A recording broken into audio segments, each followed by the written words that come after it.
Bonsoir. Bonsoir Antonin.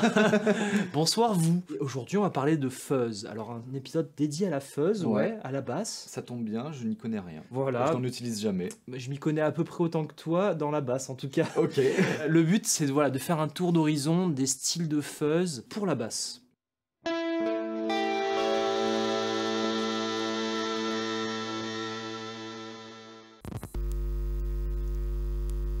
Et là on a du matos. Là on a du matos, pas rien quoi. On a un joli... Alors j'adore les couleurs. Et il y a de la couleur. Il y a de tout niveau esthétique et tout. Il y a rien qui se ressemble. Alors ça ouais. Il n'y en a pas une qui a la même gueule que l'autre. Les couleurs, si tu devais faire un tableau, je pense qu'il y a un mec qui finirait en AVC là tout de suite.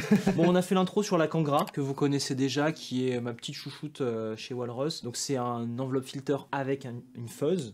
Ça c'est génial. Mais on a pas mal de choses aujourd'hui. Alors on va pas les présenter comme ça en mode intro, sinon en fait on va passer le temps de la vidéo à les présenter. On va y aller une par une. On va y aller une par une, mais avant de rentrer dans le vif du sujet, donc l'objectif c'est vraiment de faire un petit tour de toutes les fuzz qui existent. Donc on a des fuzz vintage, des fuzz plus récentes, etc.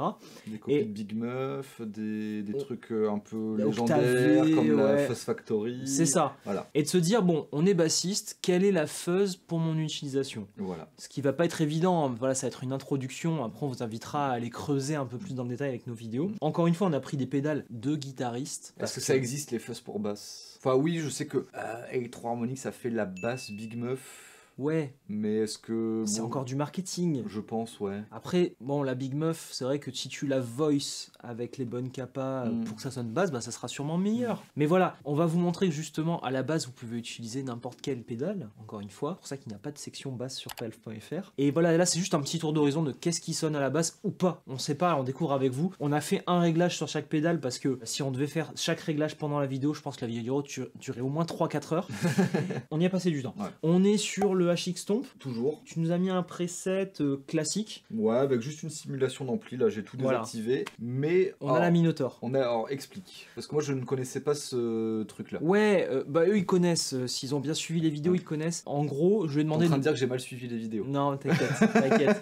En gros, ils savent que quand t'as une fuzz, bon déjà il faut un ampli, une fuzz dans une DI, ça va faire quelque chose, pas forcément ce que tu aimerais que ça fasse. On l'a vu avec la vidéo sur Vulspec d'ailleurs. Oui, c'est assez particulier. Par contre, tu vois, quand t'avais essayé la phrase Dazzler dans la DI en mode gros bourrin, tu me dis ouais, c'est pas ce que je voulais, etc. Et je t'ai dit vas-y, active une Clone Centaur. Bon là, t'as pas une Clone Centaur, t'as une Minotaur de ton HX Stomp. Et en fait, ce que ça va apporter, c'est que souvent les fuzz, c'est soit trop d'aigus, soit trop de basse, et jamais un spectre constant agréable. Et en fait, ça s'explique qu'à l'époque, quand ils avaient développé les fuzz, ils avaient un ampli, souvent un Marshall, drivé déjà, ouais, poussé à burn. Ouais. Et donc c'est pour ça que je te dis active un clon, juste pour apporter un peu de fréquence qui nous manque. D'accord, ok. Mais ça change quand même vachement le caractère. Ça change tout. Ouais. Et t'as des pédales où il va falloir le faire, d'autres il faut pas le faire. On va essayer à chaque fois, on va activer, désactiver la Minotaur pour voir ce que ça donne. Exactement, parce que si tu prends une Big Muff par exemple avec ça marche pas, ça on le sait. Okay. Par contre une Fuzz Face ça marche bien. Tu vois, il y a des cas d'école qu'on connaît avec le temps, et ça te permet aussi de mettre les potards à fond. Et ça c'est cool, parce que l'overdrive va encaisser le niveau.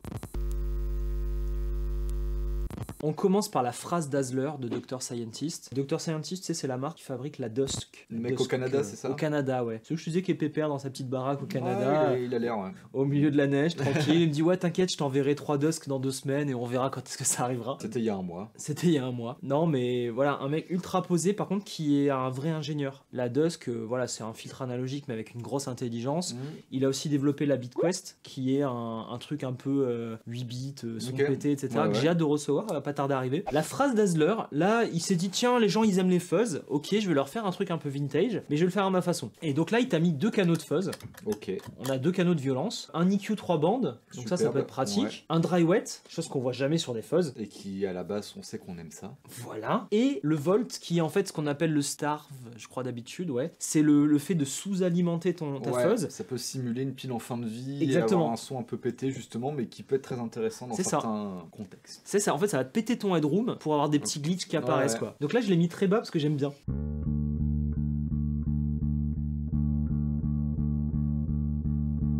Voilà, c'est un petit drive, c'est léger. Très très léger. Et voilà, on va essayer la phrase Dazzler avec et sans le Minotaur. Alors avec d'abord. D'abord avec ? Allez.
ça change quand même pas mal le caractère de la fuzz, quoi. Grave. Là, ça calme les aigus. Ouais. Ça t'apporte un peu de grain. Un peu de douceur. Ouais.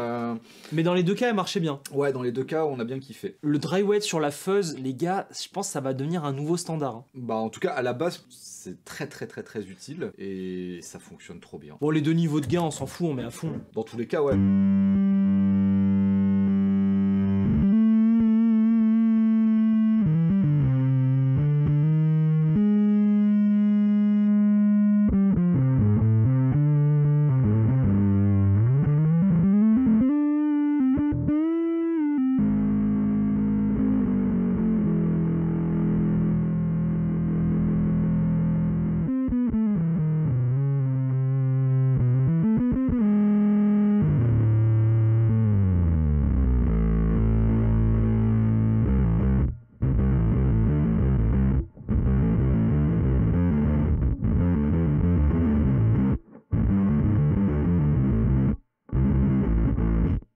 Super, on adore.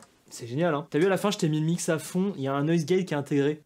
Ouais, c'est cool. Ça permet quand on fait des trucs un peu plus saccadés de pas que ça parte pas dans tous les sens. Donc là, ça fait la fuzz. Ouais. Et génial pour la basse avec le mix, tous les réglages. Trop bien. C'est une fuzz avancée, quoi. Voilà, c'est pas pour le côté vintage, plug and play. Ouais, mais en même temps, très complète. On trouve vite des réglages qui sonnent. Enfin, c'est facile à utiliser, comme certains autres trucs qu'on a sur le pedalboard. On a galéré. Où il faut galérer avant de trouver un preset exploitable. Il y en a plein, c'est ça qui est bien dans cette pédale. Tu peux faire plein de sons différents. Ouais, c'est ça. Bah, de toute façon, Dr. Scientist, à chaque fois, j'adore, hein, il fait chier. Hein. À chaque fois, j'ai envie de garder sa pédale.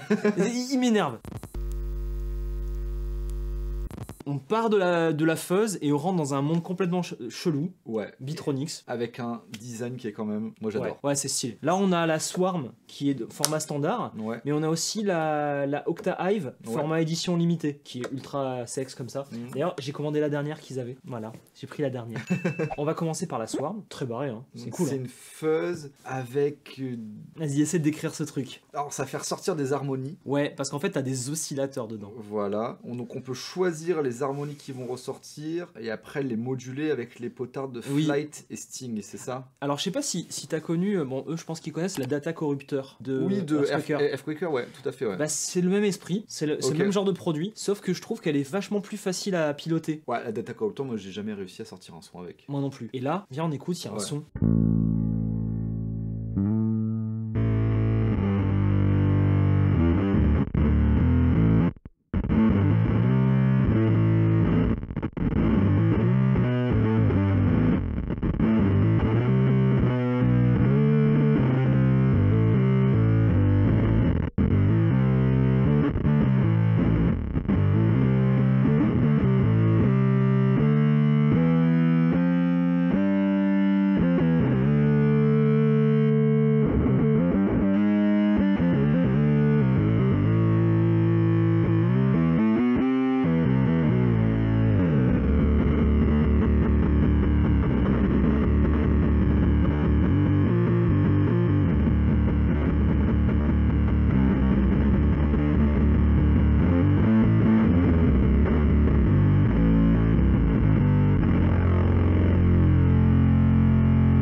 Alors là, il n'y a pas de gate intégré.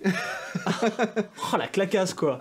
Ouais, les harmonies, c'est ouf. Autant je me suis pris une claque à la guitare, mais alors à la basse, c'est encore pire, quoi. Ouais, alors c'est très fat. Peut-être un petit peu trop dès que je descends. Tu vois vraiment sur la corde de mi. Ça se règle. Tout le long, je t'avais mis le drone à fond qui est le sub. Ok, ça marche. Voilà. Mais ça se règle. Mais ouais, c'est badass, quoi. Ouais, c'est pas. Là, ça se caresse pas, là. C'est du gros fuzz. Ouais, et puis c'est le genre de pédale avec lequel tu trouves des idées. Ah ouais, grave. Et j'avais envie de tout tester, là, tout le long. Ah, on pourrait passer des heures. En fait, c'est ce que j'aime avec la fuzz, c'est que la fuzz, c'est pas une pédale d'effet, c'est un instrument. Ouais, alors ça dépend des fuzz après. Oui, normalement c'est ça. Plus classiques, mais pour moi, c'est pour ça que j'achète une fuzz, c'est que ça m'emmène dans un autre univers. T'es censé redécouvrir un nouvel instrument, promesse tenue avec la Swarm. Alors après, je dis pas que c'est un truc que je garderai sur mon pedalboard. Ouais, c'est le truc que tu sors de temps en temps. Voilà, tu tapes un gros kiff. Particulier, ouais. Pour ceux qui, comme la plupart d'entre vous, jouent à la maison et vous tapez des gros kiffs, faut vivre l'expérience Swarm une fois. Mais c'est vrai que je risque pas de laisser ça sur un board, genre quand j'ai à faire un Sonecom ou un truc comme ça. Ouais. Sonecom qui Trouvez-moi un exemple de qui utiliserait une Swarm. Maintenant, un peu plus classique, la Octave. Ouais. C'est une fuzz avec Octave Up, un peu style Octavia. Qu'on peut du coup activer ou désactiver, c'est ça avec le switch, l'Octave Up. Ouais. Alors en fait, là c'est une édition limitée. Avant la Octave, t'avais un switch sur le côté qui te permettait d'activer cette Octave Up ou pas. Pas pratique. À mon avis, ils ont dû en péter un paquet en SAV. Et là, ils ont mis deux switches comme ça. Oui, parce que du coup, les mecs devaient essayer de l'activer avec le pied. Oh là là, ouais. Je les vois tellement faire ça, là, eux là. Tu les vois eux?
Classique. Plus classique. Ouais, voilà, là c'est un Octave Up un peu classique. Ils ont sorti d'ailleurs récemment la Vespa. Je sais pas si t'as vu avec ça, on s'est un peu éclaté là-dessus. C'est encore plus classique la Vespa.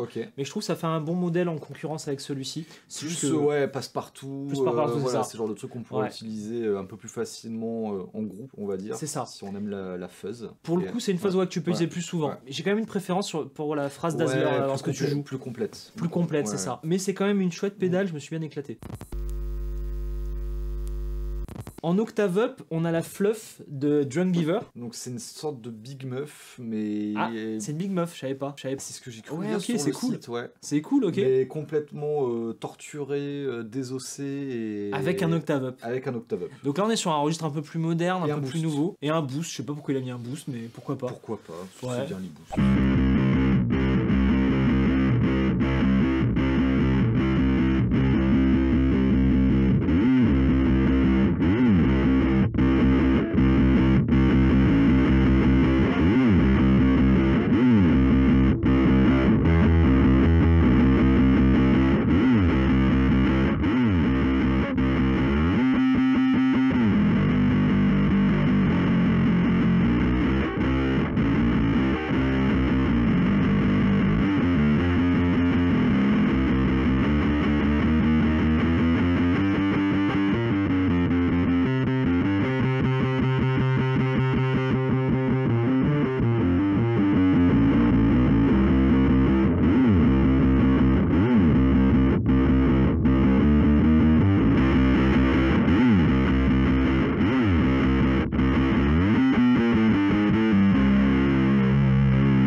C'est mortel aussi. Ah ouais.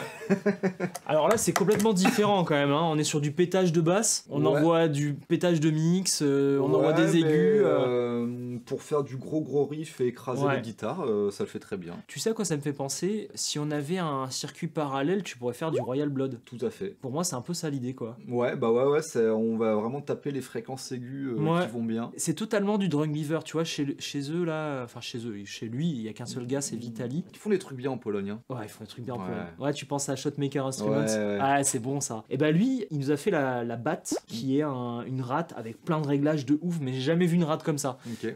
D'ailleurs, j'en ai vendu à la pelle, le truc il marche trop bien. Et c'est son délire d'aller jusqu'au bout, tu vois, au fond d'avoir tous les réglages. Et là, il t'a fait une Big Muff avec un octaveur et un boost. Ouais, le design est marrant. Je trouve pas ça très joli personnellement. Non, mais c'est marrant. Mais c'est marrant, voilà. En tout cas, ça sonne, c'est encore un truc validé de chez Drunk Beaver. Tout à fait. Donc ça, si vous cherchez un Octave, le côté vintage avec la Octa Hive ou alors la Vespa chez Bitronix, le côté un peu plus pété et marrant avec la Fluff. La Minotaur, ça marchait pas de ouf. Ça dépendait. Ouais, ça dépend ce qu'on veut. Mais là, je l'aime bien pour les trucs vraiment...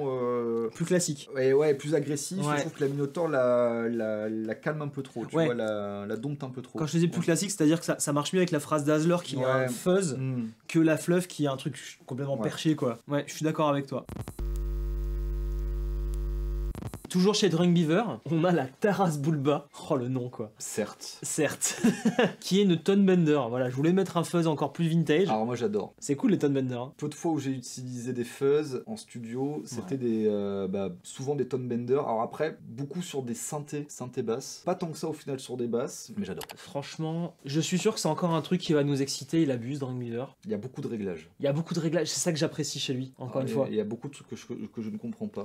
Alors, tu sais le problème des fuzz, c'est que quand tu les mets en milieu de chaîne dans ton pedalboard, ça marche pas. Parce que quand tu conçois une fuzz à l'époque, pareil, ils avaient des contraintes. Je te parlais du Marshall poussé à burn. Il y avait aussi la contrainte en fait, j'ai qu'une pédale. Oui. Et je vais brancher ma guitare dedans, c'est tout. Pourquoi on ferait autre chose? Et donc les concepteurs, ils se posaient pas la question des impédances, des compatibilités, etc. Et donc la fuzz était designée pour être branchée directement dans ta guitare. Ok, et après direct dans l'ampli. Et direct dans l'ampli, voilà. Et donc, c'est encore un autre problème, c'est que du coup, ils ont dû développer des simulations de micro pour que tu puisses mettre ça de partout. Et il y a personne qui fait ça en fait. Ok. Il y a pas beaucoup de monde. Ça existe d'ailleurs, regardez chez Tate FX avec la Raise the Dead. C'est d'ailleurs une des choses super cool qu'il a fait. Là, on a une simulation de micro. On s'en fout aujourd'hui parce qu'on est tout en trou bypass, on va arriver direct dedans. Mais c'est honorable. Donc là, on l'a désactivé. Mais si jamais tu veux mettre ta fuzz après ta reverb, pour faire du gros ambiante bien sale, voilà. Et ben, tu peux grâce à simulation de micro. D'accord. Ça, c'est génial. Il y a un mode Tone Bender 2 ou 1,5. 1,5 c'est la fuzz face. Ok. Regardez la vidéo, la grande histoire de la fuzz, épisode 1. Bon, il y a plein de trucs super cool. Il y a un bias, il y a une attaque, il y a du high cut, il y a plein de choses. Je vais pas tout détailler, mais juste écouter, c'est monstrueux.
Qu'est-ce que t'en dis? C'est super. Ouais, ça marche. Moi, en termes de grain, je trouve ça super cool. Ouais, carrément. Après, c'est un truc un peu de guitariste quand même. Ouais, alors c'est. Autant ça sonne vachement bien, mais je lui trouve pas un caractère vraiment où tu dis tu vois ce que je veux dire? C'est pas... classique. Ouais, voilà. C'est classique. Ouais. Mais il y a plein de réglages, tu peux explorer des trucs super cool. J'ai hâte de la tester à la guitare. Parce qu'à mon avis, c'est plus un truc de guitariste. Mais franchement, moi, j'ai beaucoup aimé. Ouais, carrément. En tout cas, ça fonctionne de ouf. Il y a du bas, il y a tout ce qu'il faut. Donc, Pour du classique, la phrase Dazzler et la Tone Bender, pour moi, m'ont bien marqué.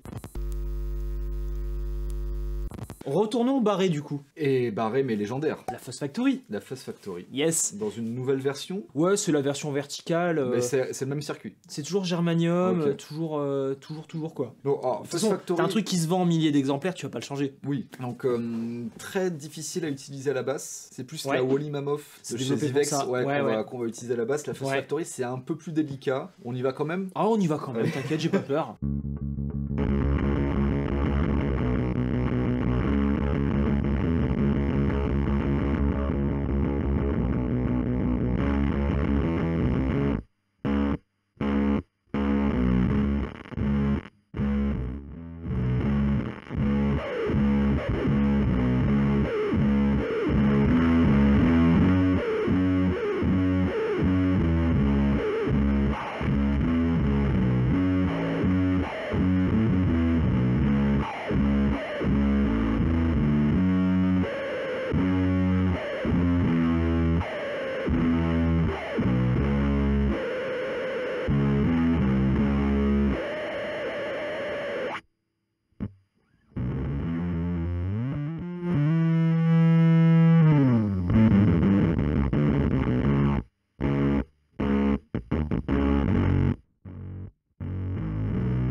Ouais, qu'un petit octaveur, ça marche bien aussi. Hein. C'est ultra inspirant en vrai. Bah ouais. T'as vu ce retour de bruit? Ouais. Ah, j'adore. T'es là, tu joues pépère et tout, t'as un bruit qui arrive dès que t'arrêtes, c'est génial. Faut pas aimer le silence, quoi. Ah non, t'es pas là Ouais. pour ça. Hein. Non. Bon, on a fini avec les potards à fond. C'était pas le meilleur preset potard à fond. Mais bon, ouais. Après, il n'y a plus grand chose à dire sur la Fuzz Factory. Je pense. Non, mais c'est bien de la remettre quand même sur le devant Mm. de la scène parce que, tu sais, Zivex, c'est une marque qui a quand même bâti pas mal de choses dans le boutique Ouais. et qui a tendance un peu à s'éteindre, je trouve. Ok. Tu sais, on entend moins parler, parce que tu vois, c'est un peu, ouais, c'est bon, c'était meilleur avant, mais en même temps, non, on s'en fout parce qu'ils innovent plus rien. Mais la Fuzz Factory, ça reste un bon classique. Ouais, carrément. Et ça nous laisse la porte ouverte, justement. On sait que Fuzz Factory, c'est un peu l'image Muse, Mathieu Bellamy, tout ça. Et justement, à côté, on a PFX qui a déployé la pédale qui s'appelle Muse. Fais gaffe, je sais pas si les droits de marque, même si t'as mis un Z à la place de S, Oh, si. je sais pas. Si. C'est danger, c'est danger. Allez. Mais en tout cas, il a fait la pédale pour sonner comme Chris et sa Animato. Donc le bassiste de Muse est connu pour utiliser la Animato que vous retrouverez dans une autre vidéo qu'on fera avec Antonin. Tout à fait, un petit instant palf. Un petit instant palf. On va tester ça.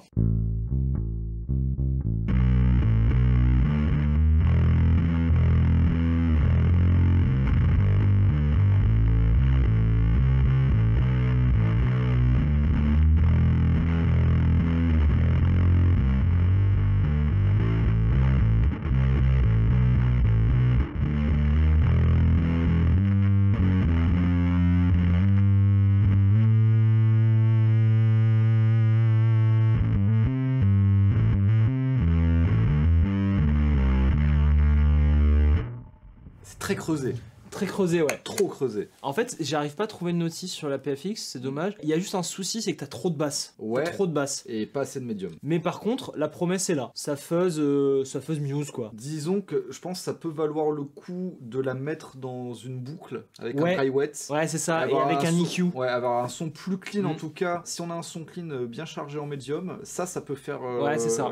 en parallèle. Ça Mais là, peut faire tel quel, le- je pense ouais. qu'il y aurait quelques modifications Ouais, à apporter pour que ce complètement. Mais, soit plus dans le contexte. Tiens, d'ailleurs, j'ai oublié un truc sur la Fuzz Factory. C'est une base de Fuzz Face, c'est bien de le dire. Pour ceux qui découvrent la Fuzz, là, la Animato, je connais pas le schéma, mais bon, c'est un truc spécial qui a été développé pour Chris. Enfin, en tout cas, Chris se l'a approprié. Ok. Je sais pas si ça a été développé pour lui. Comme ça, on repère un peu les différents types de catégories d'effets. Sur le site Palf, la Fuzz Face, on a dû l'appeler la Fuzz 60 souriante. Parce que Fuzz Face est une marque. Et Déposé, oui. Et oui. Tonebender n'est pas déposé, donc ça vous retrouverez directement Tonebender. Mhm. Qu'est-ce qu'on a vu d'autre? On n'a pas vu encore la Big Muff qui sera là. La Fluff, c'est une Big Muff aussi en Mais quelque bon, sorte. bien déglingué, quoi. Voilà, comme ça vous repérez un peu les types de fuzz, et après ça on mettrait dans autre fuzz quoi. Ouais, Voilà, truc, comme ça, tu si, repères ça c'est un peu plus classique avec. ça c'est ouais. avec Octave Up, ouais. Ouais, c'est ça. Bon petit aperçu. On se fait l'Aries pour Ok. voir ce que ça fait une Big Muff classique sur une basse. Spoiler alerte, c'est pas trop ça, mais Ça fonctionne. ça fonctionne. Disons que c'est une très bonne Big Muff pour la guitare, et à la basse on verra ce que ça donne.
Là, avec la Minotaur, ça fonctionne, pour le coup. C'est vrai, ce qui est étonnant à la guitare, tu veux pas mettre de Clone Centaur après une Big Muff. Ah ouais? Tu la mettrais avant. C'est cool, Bah ouais, au final, tu vois. en vrai. Tu partais des fétistes. Ouais, je partais des fétistes parce que, je sais pas, c'est un fuzz très particulier, quoi. Mhm. Et là, on est sur la Big Muff style Ramsed. Bon, on le voit avec la gueule de bélier. C'est une fuzz plutôt Gilmour, tu vois. Ok, Ce ouais. qui est étonnant à la basse, mais c'est cool.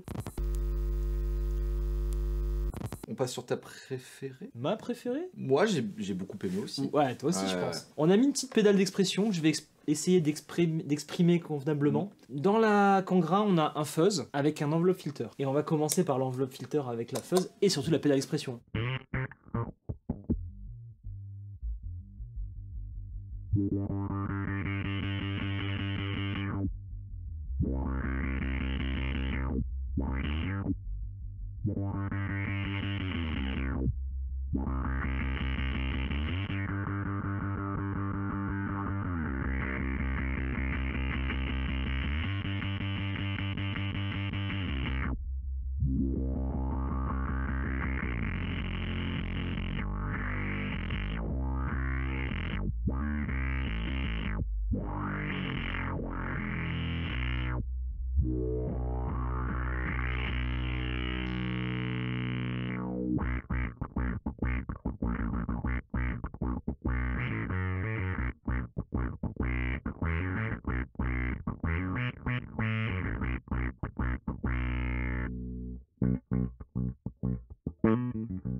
C'est la clacasse, hein. Ouais, c'est La hyper clacasse. intéressant. Pour moi, ça manque de quelques trucs. Oui, bien sûr, toujours à la perfection. Ça manque de réglage. Je suis d'accord, Ouais. mais à la base, c'est un truc pour guitaristes. Les Oui. guitaristes, ils savent pas régler des pédales comme ça. Oui. Voilà, vous les bassistes, il vous faut une doc de 15 pages. Oui. Et allez, on va chercher la sous-catégorie numéro 42.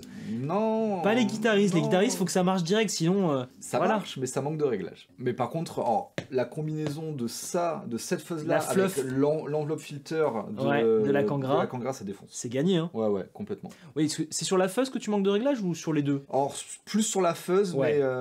mais un peu sur les deux. C'est vrai que l'enveloppe filter mériterait un peu plus de réglage pour aller plus en détail. Ouais. Là, on a trouvé le sweet spot, Ouais, complètement. mais ça a été un peu galère. Ouais. Ça a été un petit peu galère. La pédale d'expression, c'est cool, hein. Bah ouais, je sais pas si t'as vu, mais justement pour faire ça en une seule pédale, il y a Dunlop, Crybaby, c'est Dunlop. Ah ouais, Ouais. Ils ont fait ça? Ils ont sorti une wah signature Justin Chancellor, où en fait du coup t'as wah et fuzz intégrés. D'accord, mais c'est noix. Ouais, c'est noix. mais tu peux utiliser la fuzz séparément, avec deux circuits de fuzz D'accord. différents. J'ai écouté, ça a l'air pas mal. Après, en vrai, moi, ce que je conseille vraiment, si tu veux vraiment du filtre ultra poussé, la prochaine fois que tu viens, La promis, Dusk, il y aura la Dusk. j'essaie de l'avoir. Il y Désolé, aura la à chaque fois, je la reçois et elle repart direct. J'y Faut peux que tu rien. en gardes une, faut que tu en Ouais, gardes je une. sais, je Ouais. sais. Mais là, pour le coup, il n'y a pas de fuzz. Il y a que de l'enveloppe filter. Mais c'est pas de l'enveloppe filter, c'est du filtre. Ouais, complètement. Ultra paramétrable. Enfin, Mais c'est très bien. là, dans les pédales, je trouve que la Walrus est la plus jolie. C'est perso, hein. Ouais. Avec la Bitronix édition limitée, j'aime beaucoup aussi. La phrase d'Azler est cool. Ouais, c'est Elle est marrant, cool, ouais, elle est cool. En termes d'utilité, toi, tu te vois utiliser quoi? En Oh. toute honnêteté, hein. Moi, alors les trucs, vraiment, si je veux une fuzz passe-partout de Fort Boyard, à la Dr Scientist, parce que d'une, elle a un grain que je trouve hyper intéressant, mais qui Oui. en même temps peut m'amener dans plein d'endroits différents. Elle est facile à régler, malgré Oui. le nombre de potards, Oui. on tombe vite sur plein de combinaisons qui marchent. Puis les réglages sont efficaces et Voilà. t'emmènent bien sur quelque chose, quoi. Donc fuzz passe-partout, je prendrais vraiment celle-là. Donc ça, tu l'utiliserais toi sur scène. Ouais, ça Voilà. c'est un genre de truc que si j'avais une fuzz sur mon pedalboard, qui n'est pas le cas, elle pourrait être sur mon Ce pedalboard. qui est dommage. Voilà. Et ensuite, pour des trucs un peu plus expérimentaux, je prendrais la Swarm et, Ok. la Kangra. Voilà. J'avoue. La Swarm, c'est vraiment pour péter un câble. Mais ça, c'est tout seul, quoi. Je sais pas comment tu utiliserais ça sur scène. Bah, sur scène, non, mais tu sais, pour faire des sons barrés en studio, trouver En des studio idées, aussi, ouais. En studio, ouais. complètement. Mais ouais, je garderais ces trois-là. Vas-y, choisissant deux mentions honorables, genre c'est intéressant. Ah, c'est intéressant. La Fluff est intéressante. Ouais. La Fuzz Factory est intéressante. Oui, c'est vrai. Les deux Et sont- bon, la Octa Hive aussi.